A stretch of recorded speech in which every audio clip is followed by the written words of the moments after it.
Yo la famille, j'espère que vous allez bien. Bienvenue dans l'émission Hip Hop Urbaine Le Barman. Aujourd'hui, on est à Pinard le Bistrot, un bar à Viens-les-Joie. Alors, on accueille quelqu'un de très spécial. C'est pas un rappeur ni même un beatmaker. C'est un photographe qui fait de la photo de concerts d'artistes hip-hop.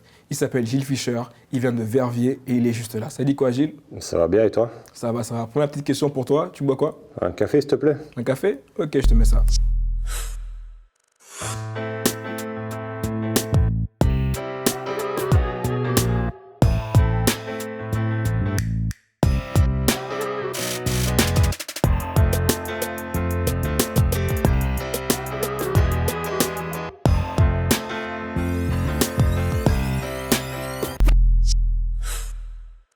Donc Gilles, t'es tombé dans le hip-hop quand t'étais petit en fait, toi?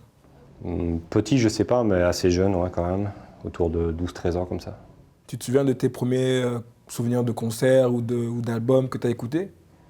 Premier album qui m'a réellement marqué, c'était L'école du micro d'argent d'IAM, donc c'est autour de 97. Et premier concert aussi, c'était à IAM d'ailleurs, toujours en 97, au Hall de Scarbeck à Bruxelles. Et tes parents t'ont laissé aller tout seul là-bas? J'ai dû prendre ma sœur avec pour me chaperonner, donc ma grande sœur qui a 2 ans de plus que moi. Mais après, ça s'est bien passé. Hein. Et du coup, à quel moment t'as commencé la photo? La photo, c'est venu quand même beaucoup plus tard, je dirais vers 26-27 ans. Je pense que ça m'est venu lors de voyages, donc, parce que j'aimais bien les belles images, etc., qu'on a toujours été biberonné à l'image, que ce soit le vidéoclip ou la photo. Et donc voilà, c'est pour ça que j'ai commencé un petit peu à vouloir m'y mettre moi-même. Et tu te souviens du premier concert ou du premier artiste que t'as photographié? Le premier concert, je ne suis pas persuadé, c'était pas du hip-hop. C'était dans un petit bar, café-théâtre, on va dire comme ça, à Verviers, c'est le Spirit of 66. Et c'était une chanteuse de rock, dont je ne me rappelle pas le nom. Donc voilà, mais sinon, au niveau premier concert vraiment hip-hop dont j'ai souvenir, c'était quand même déjà un gros truc, c'était à l'ancienne Belgique. Et c'était pour le retour de Starflame en fait, donc c'était leur concert inaugural de la tournée qu'ils ont refait ici dernièrement, il y a 4 ans je pense maintenant. C'était un gros concert alors? C'était un bon concert et ouais. Ça s'est passé comment? C'était un peu stressant vu que c'est déjà une grosse salle, il y avait beaucoup de monde, c'était sold out. Donc puis tu as envie de donner du résultat derrière, donc mais ça s'est super bien passé. Et puis après ça s'est enchaîné sur beaucoup de concerts différents. Et du coup, tu as shooté Starflame? Ouais. Ouais, tu les connaissais déjà de base ou c'est Ouais, vraiment ce moment-là? je les connaissais, on se côtoyait déjà plus ou moins comme ça. Il y en a que j'avais déjà shooté pour mon projet personnel.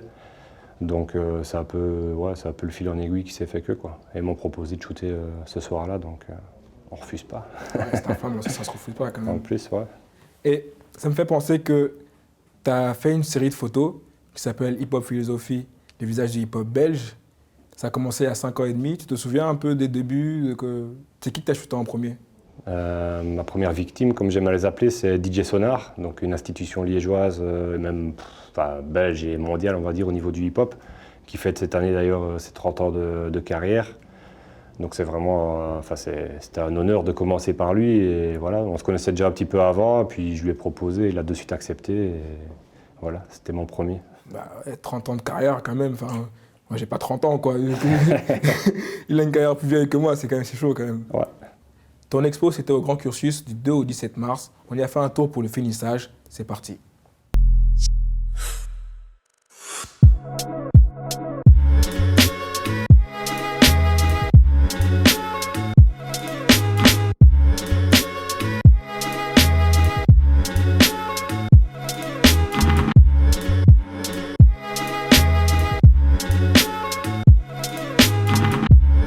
Sur cette photo, c'est Sheik. C'est un graffeur, un vieux de la vieille, comme on dit, qui fait partie du collectif RAB notamment. Donc c'est un collectif de graffeurs, MC, DJ, il y a un peu de tout.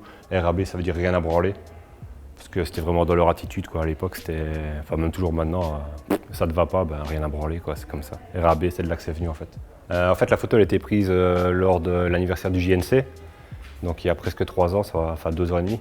C'était pour les 25 ans du JNC, qui est un autre collectif très très large, qui reprend graffeurs, danseurs, MC, enfin vraiment un gros collectif. Et en fait, il venait de faire cette pièce derrière, donc c'est son nom, hein, Sheik. Et il se retourne et je l'appelle et bam, il me fait un fuck. Donc c'était une photo vraiment prise sur le vif, pas du tout posée. Donc pour ça que j'aime bien te parler de cette photo, parce qu'elle est un peu à part dans cette série-ci. Déjà, elle n'est pas dans dans le même format, donc elle est en mode paysage, pas en mode portrait.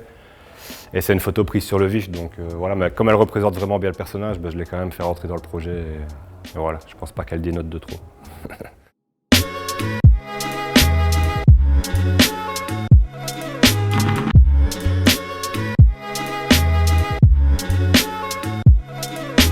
Je me suis fixé plusieurs contraintes, donc à savoir une focale, donc un objectif bien défini, c'est une focale de 35 mm, donc toutes les photos sont faites au 35 mm. Les photos sont toutes au format portrait, donc vertical. Elles sont toutes en noir et blanc. Et pour chaque artiste, en fait, je m'oblige à faire 2 photos. Une photo de plat à pied, donc dans un environnement que l'artiste choisit. C'est ça qui est compliqué aussi, donc ça veut dire que je vais tout le temps dans les villes des artistes, etc. Et donc ils me disent où ils veulent. Et une deuxième photo où là, en fait, je demande un geste de la main et je fais le focus sur la main. Et l'artiste est en arrière-plan, donc c'est vraiment les contraintes. C'est déjà pas mal de contraintes, je pense, que je me suis fixé.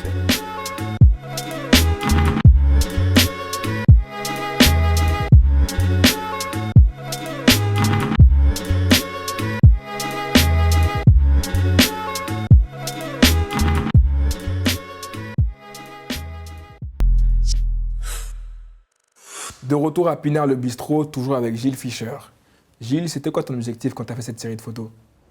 L'objectif, il est toujours en cours en plus, donc c'était de mixer un peu mes 2 passions, donc le hip-hop, ma vieille passion, et la photo, ma nouvelle passion, on va dire, plus récente. Et voilà, franchement, c'était me faire plaisir, principalement à la base, et j'avais pas de but ultime. J'ai toujours pas de finalité ultime à la série, mais c'était vraiment me faire plaisir, mettre en avant des gens qui sont un peu dans l'ombre. Et toujours en cours cette série de photos finalement? Ouais, toujours en cours, je pense que ça va durer encore longtemps. Vraiment, genre comme un fil rouge, à mon avis, dans ma carrière de photographe. Donc, tant qu'il y a des visages à shooter et des gens intéressants, on fonce. Tant que tu as des victimes, tant que le hip-hop n'est pas mort, toujours là? Exact. Ok. Le hip-hop dans un musée, c'est vrai que c'est pas la première fois. Je me souviens à ton vernissage, il y avait Jean-Pierre Hukis qui disait que c'était la première fois, mais c'est pas vrai. Mais c'est quand même un accomplissement en soi. Est-ce que tu peux me dire un petit peu comment ça s'est passé cette connexion avec le Grand Cursus? En fait, c'est via Romina Carota, qui travaille au service de la culture, département cultures urbaines à Liège, qui m'a proposé justement ce projet d'amener le hip-hop dans un musée. Et elle connaissait un peu ma série de photos, on se connaissait vite fait, on va dire comme ça. Et du coup, voilà, dur à refuser. Ça se refait pas une proposition Voilà, comme ça. je pense bien. Et tu penses qu'il y aura d'autres occasions de le faire dans d'autres musées à travers la Belgique ou l'Europe?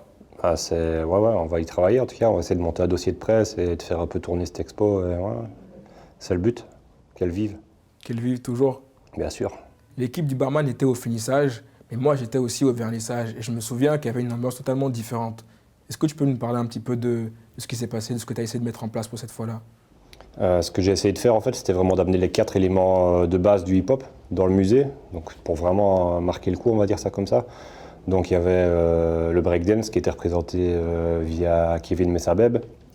Il y avait le graffiti qui était représenté via Mino One du groupe RAB. Il y avait le DJing qui était représenté par DJ Sonar évidemment. Et il y avait le MCing donc, qui était représenté via le showcase de Krisa. Et tout ce monde qui était justement représenté pendant ton vernissage, c'est des artistes que tu as rencontrés pour le boulot, mais c'est aussi des rencontres humaines. Parce qu'il me semble qu'il y a quand même une démarche un peu activiste, non?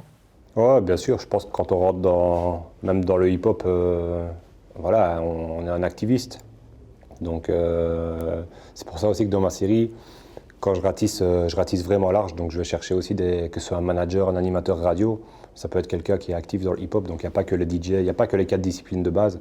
Mais ici, vraiment, au vernissage, le but, c'est de faire rentrer les 4 disciplines de base du hip-hop, quoi. Parce qu'en fait, ça va plus loin que l'art en général, mais c'est aussi, je pense, une manière de vivre, non? Ouais, bien sûr. C'est la base. Donc ça nous inculque des valeurs, notamment le respect. Et voilà, je dis un peu, moi, le hip-hop m'a éduqué, donc ça a fait une partie de mon éducation et de ce que je suis aujourd'hui. C'est sûr que tout à l'heure, tu parlais de quand tu as rencontré le hip-hop, on va dire, quand tu étais plus jeune, quand tu étais adolescent. Bon, c'est ton éducation, comme tu dis. Ouais, voilà, ça fait quelques années maintenant. Toutes les photos que tu as faites pour la série, qui a quand même duré 5 ans et demi, elles n'étaient pas visibles pendant l'exposition et même sur Internet, elles ne sont pas forcément disponibles. Comment ça se fait? On poste toujours une sélection, donc on en garde un peu sous le pied. Et mon but ultime pour cette série, c'est de faire sortir, enfin de faire éditer un livre ou d'éditer un livre. Donc pour en montrer plus, et faut garder de la matière, quoi.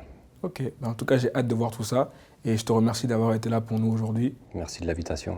Et nous on se retrouve pour un prochain épisode. On va parler de rap cette fois-ci, ce sera Krisa. Ciao les gars.